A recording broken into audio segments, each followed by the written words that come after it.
Good morning, Chuck here from No Time to Be Sad. Hey, today I want to talk to you guys about immigration. I have gotten a whole lot of emails, not too many comments in the comment section, but personal emails about immigration.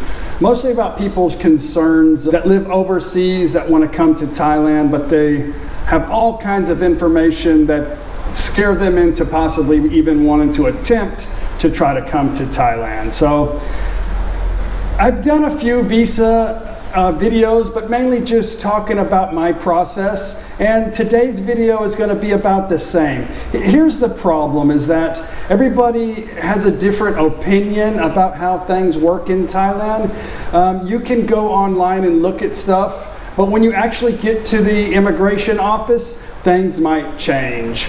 But let me talk, I'll talk to you later on in the video about what has changed, okay? So here's the biggest problem that I see, and a lot of times, like especially on my Facebook page, a lot of people have created these chat sites talking about, you know, visa stuff and just stuff generally about Thailand. So a lot of it is positive, but most of it is negative about Thailand. So I don't typically follow a lot of those Facebook member sites because a lot of it is just way too negative, and it comes from people that don't live in Thailand.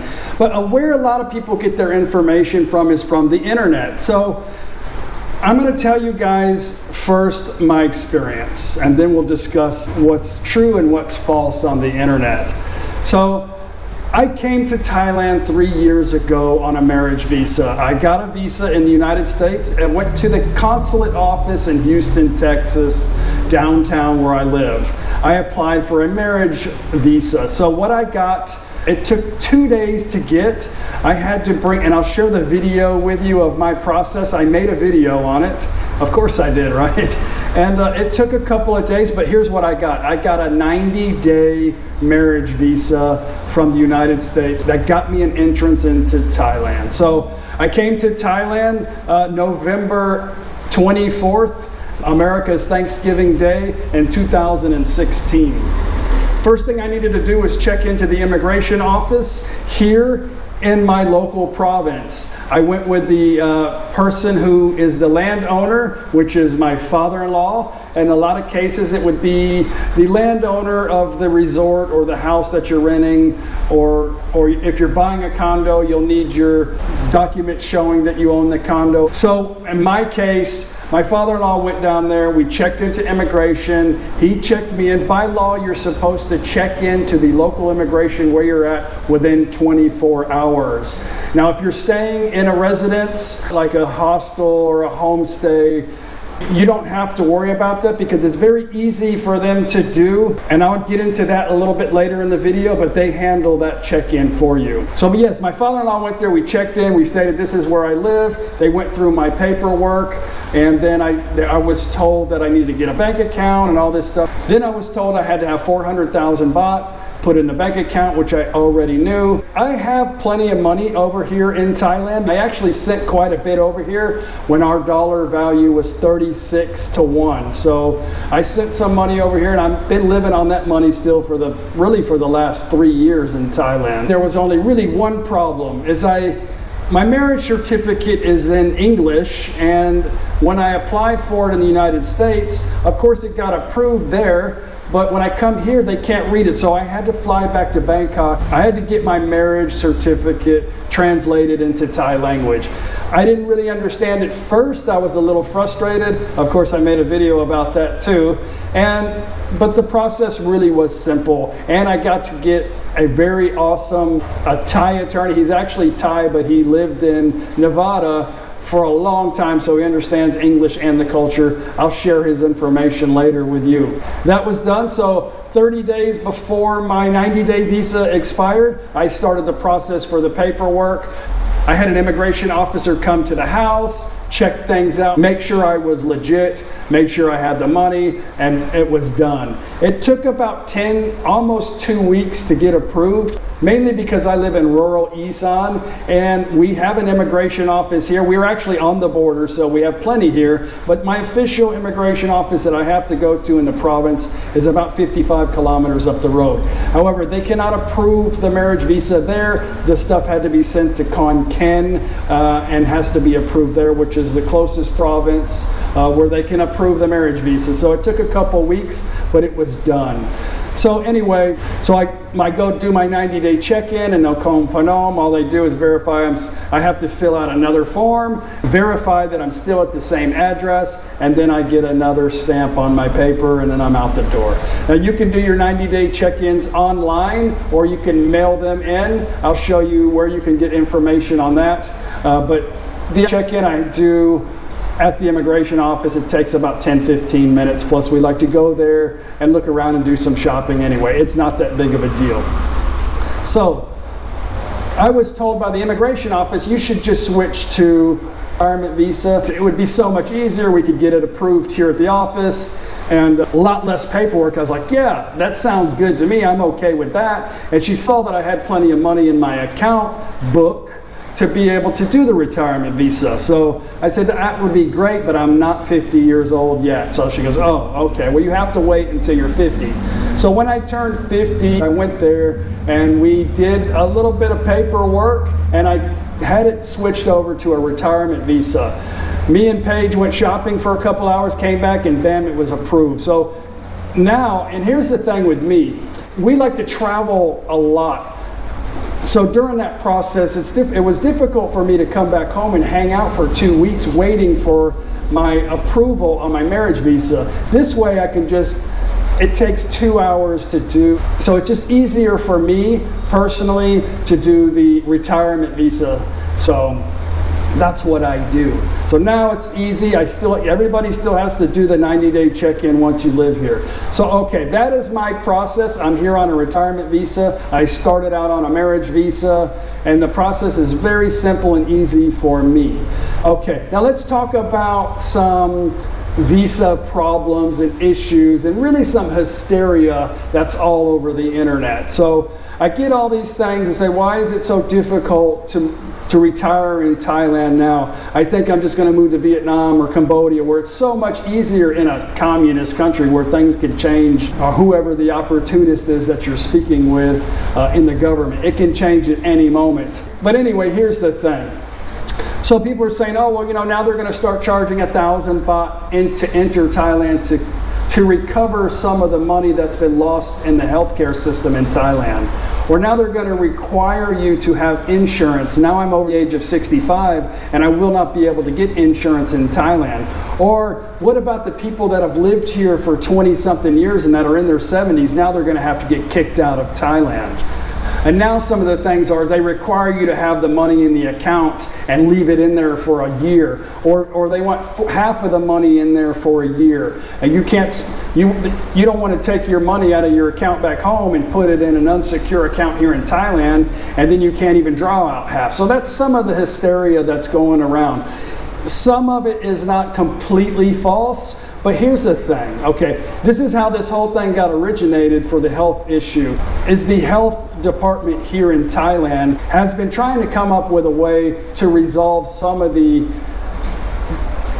cost bearing down on Thailand when it comes to medical.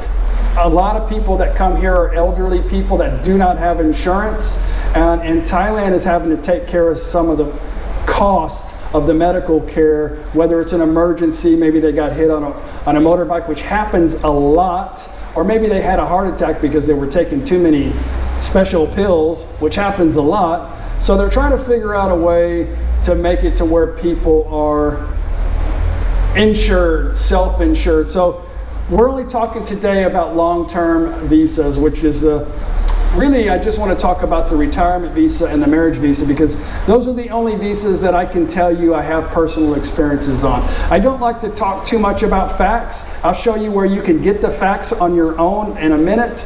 But when you talk about facts in Thailand, it just becomes argumentative because everybody has different experiences in Thailand.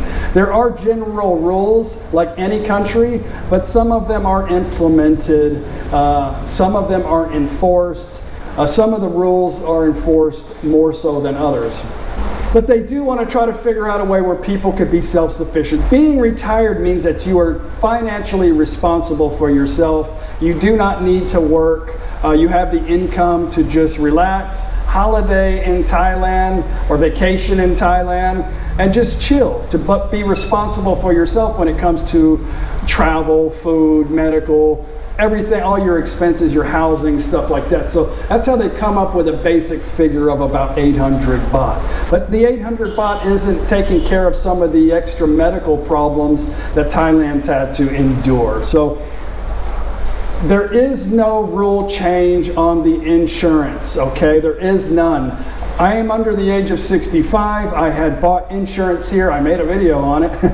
I bought insurance here. My insurance cost me $800 a year. It covers 850,000 baht per incident, and it also pays me money. So if I have to spend the night in the hospital, they give me 1,000 baht. If I get a major illness, it gives me 20,000 baht. Or if I have like cancer, or even if I die, you know, it gives me 200,000 baht, and plus the life insurance that I bought. So there is zero deductible. It is a Thai insurance that my neighbors use, and I know they use them quite a bit because I got a big family and they're all on the same insurance policy, but it's one in Thailand. I made a video on that as well. I'll share the link to that. So I have insurance. So the insurance that I have, it's good for 20 years. So I'm only 50 now, so it'll cover you up until you're 80 years old as long as you have it before the age of 65. I know I'm talking fast, I got a lot to cover, I'm sorry. But so when I turn 64 years old, I'll renew it for another 20 years, but it'll only cover me up till 80 years old, and then I'm on my own. But Thailand hasn't said, well, you know, you've got to get out if you don't have insurance. That's not the case. They're not going to force people out that are over 70 years old that can't get insurance. They were just trying to figure out a way to where older people that are more dependent on healthcare, that can't get healthcare, they're going to have to figure out a way for them to be more self-sufficient and not rely on the government from Thailand. The government of Thailand doesn't have that much money. They don't charge a lot of tax to their people. Obviously, the reasons why things are so inexpensive and people are attracted to come have a better quality of life in Thailand is because they don't have a lot of the tax-bearing problems on their citizens. But if other people that come into the country start costing them money, the citizens of Thailand aren't going to want to pay for that. You don't want to do that in your own country too. So yeah. So let's talk about the financial responsibility of the retirement visa or the marriage visa. So it's always been the same. So 800,000 baht a year in a Thai bank account, or 65,000 baht a month that you have to prove that you're bringing in every month. Or on a marriage visa, 400,000 baht a year. There's no more affidavits where you put your hand up and say, oh, I promise I have this money coming in. Because guess what? A lot of people ruin that for you because they didn't have the money coming in. A lot of these problems are because the people don't have the funds to come into Thailand. And they're using agencies, or they're lying about the money that they have coming in, and Thailand wants to put a stop to that. I really can't blame them for that. Now, I understand some people don't make enough money on their pension. They can't have a good quality of life where they come from, and they want to come to Thailand, but they don't meet the requirements, or they're just under the requirements. I understand, and I feel sorry for those people, but it's not Thailand's fault. And if you can't retire in Thailand, then you're going to have to look at other options, whether it's another country, or whether you need to go back home and maybe liquidate to get the 800,000 baht, or go back to work, or whatever the case may be. So On a side note, I recommend at least having 1 million baht in an account over here. 1 million baht is not a lot of money. If you don't have $30,000, then really retirement, I don't even understand how retirement is an option for you to live a life without working, and you don't even have $30,000, because $30,000 does not go very far at all. So I don't know, maybe I think wrong, maybe I think different than you, but just common sense says if you're going to retire and you're going to try to get a retirement visa, then you have to have the funds to be self-sufficient. There are a lot of other options to get visas in Thailand, and I'll share a site that you can look at those other options. But here's the thing, people try to get agencies to falsify the money. They put the money in the account, and then the money comes back out of the account, and then the guy really doesn't have the money to stay in Thailand. Doesn't have the bare minimum 800,000, because that is a bare minimum amount of money, 800,000 baht. But you know, if you don't have the money, you don't have to live full time in Thailand. You can come here on 3-month tourist visas twice a year, go in and out of the country. If you fly out and fly in, you get a 30-day. If you go by bus and come back, you can get a 15-day. You know, there's other options to be able to stay in Thailand if you don't meet the financial requirements. So here's what happens. Now that we've discussed a little bit about some of the things that people are complaining about, where are they getting this information from? There are tons of blog sites and tons of websites on the internet that claim to be ThaiVisa.com, ThailandVisa.com. There's a lot of .com stuff, but what they are, they're secondhand information from people all over the place, and most of this stuff is coming from people that don't actually live in Thailand.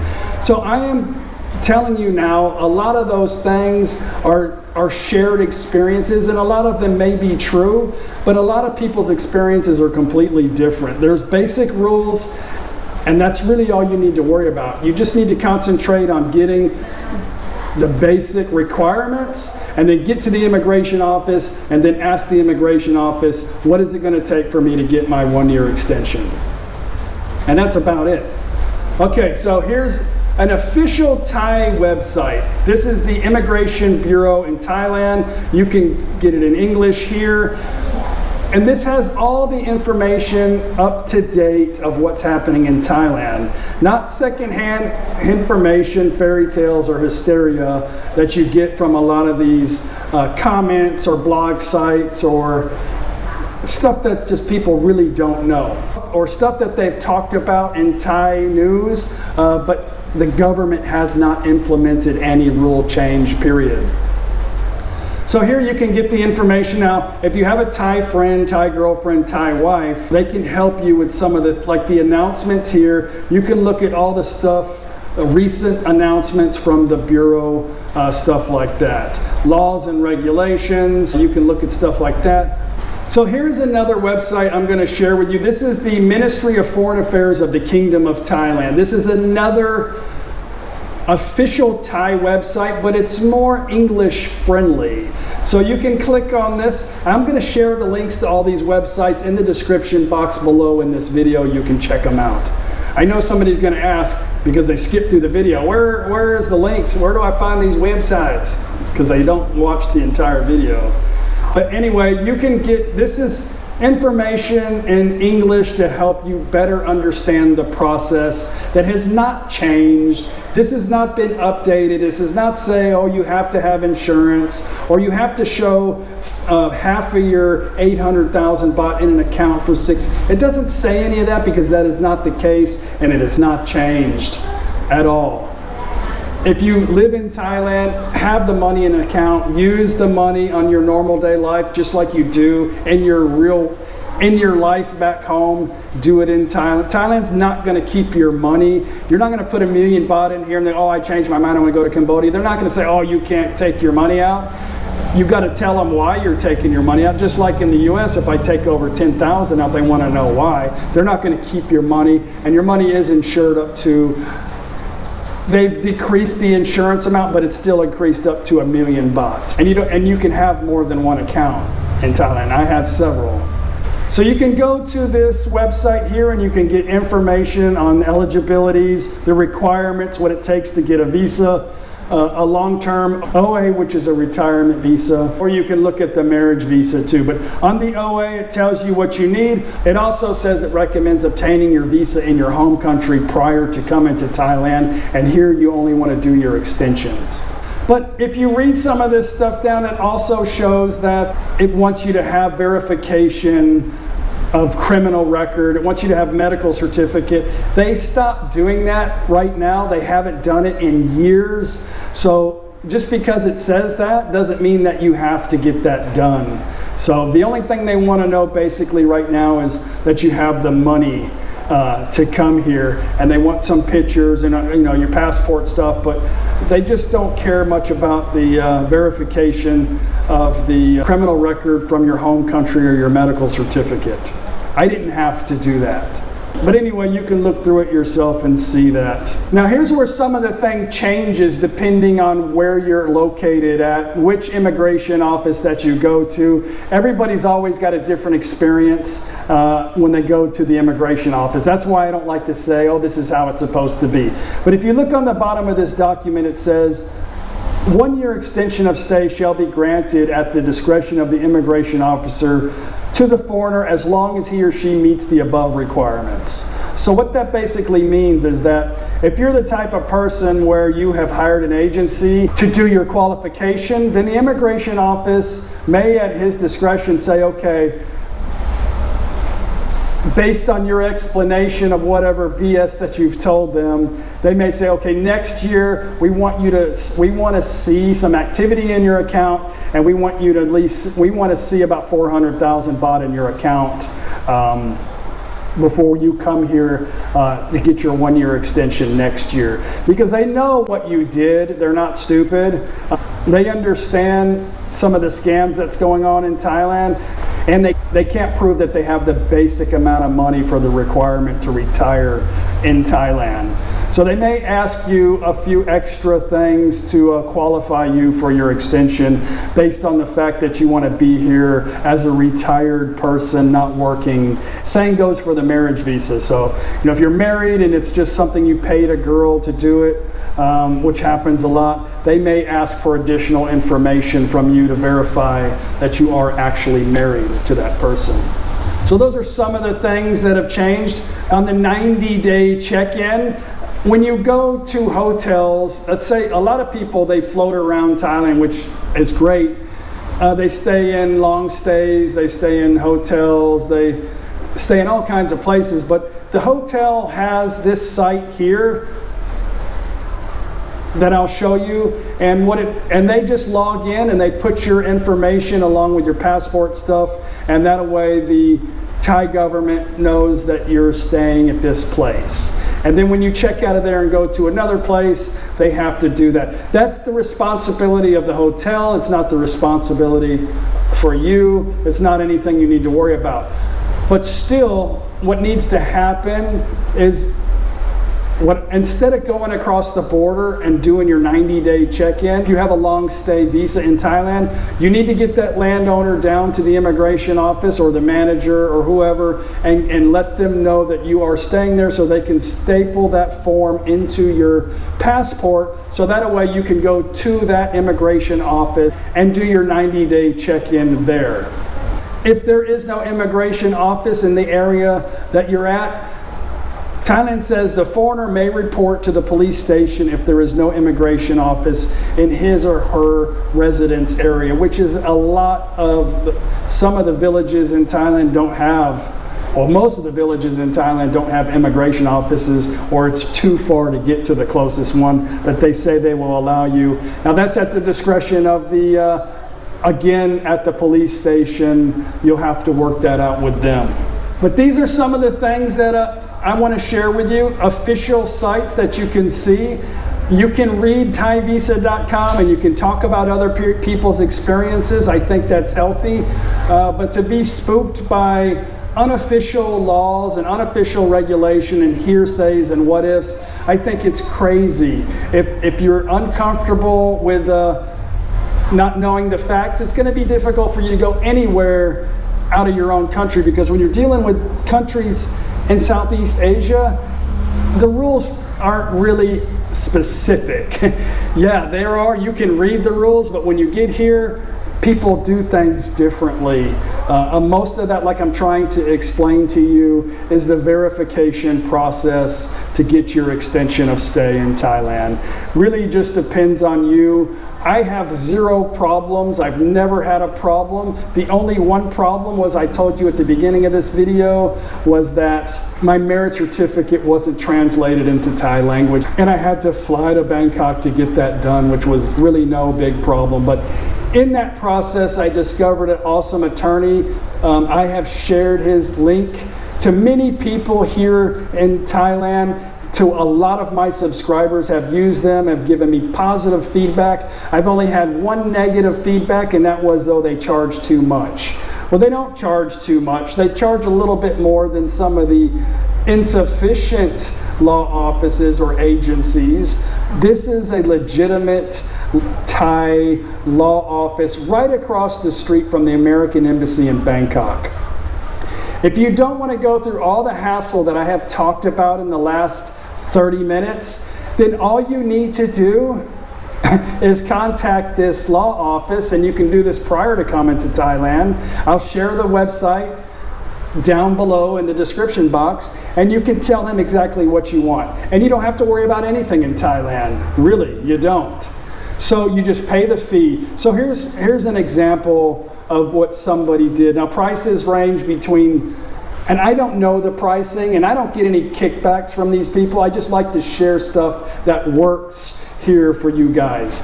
The fees are typically between 25 and 45,000 baht. So let's just say $1,000. You can get your visa done. You can get a bank account done. You can get your 90-day check-ins taken care of.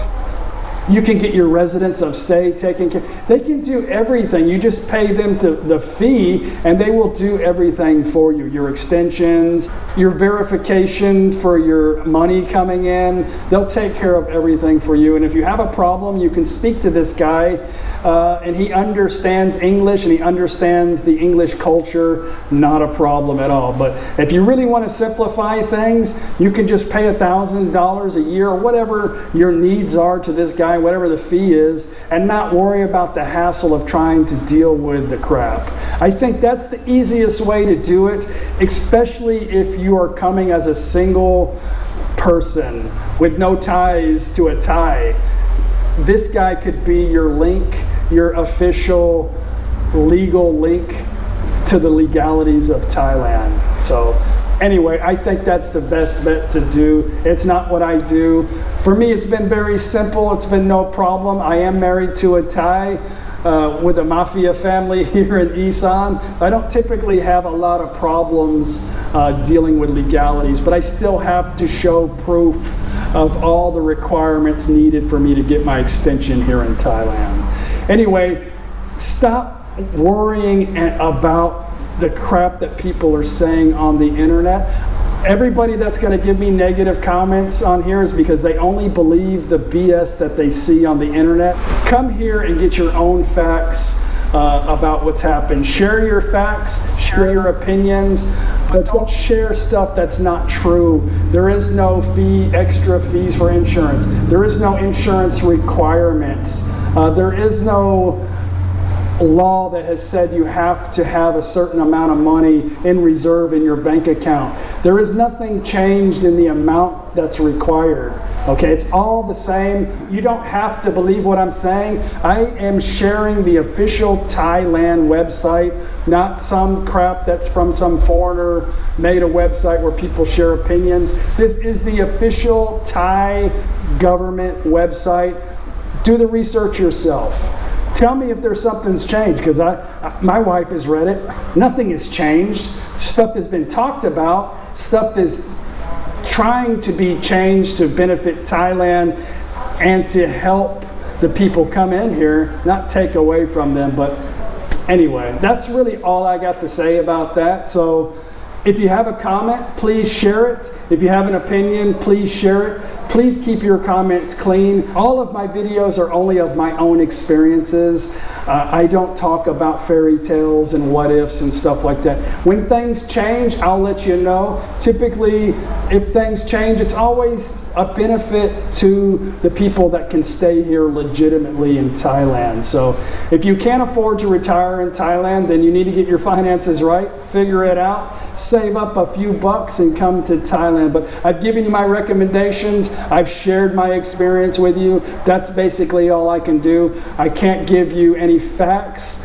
beyond what's actually in the Thai website. So I hope this thing was helpful for you. I hope you calm down in your way of thinking. Don't overthink. Come to Thailand. It's an awesome place to retire. Never had any problems. And I speak to thousands of people a week, and I cannot share too many bad experiences. If it was horrible and I could tell you all these negative things, I would do it. It's not a problem for me. I don't work for the Thai government. I don't work for anybody. I'm just sharing a simple, happy life that I'm enjoying here in the land of smiles. So anyway, ขอบคุณนะครับ โชคดีครับ เราเจอกันใหม่ and I will see you on the next video. Bye.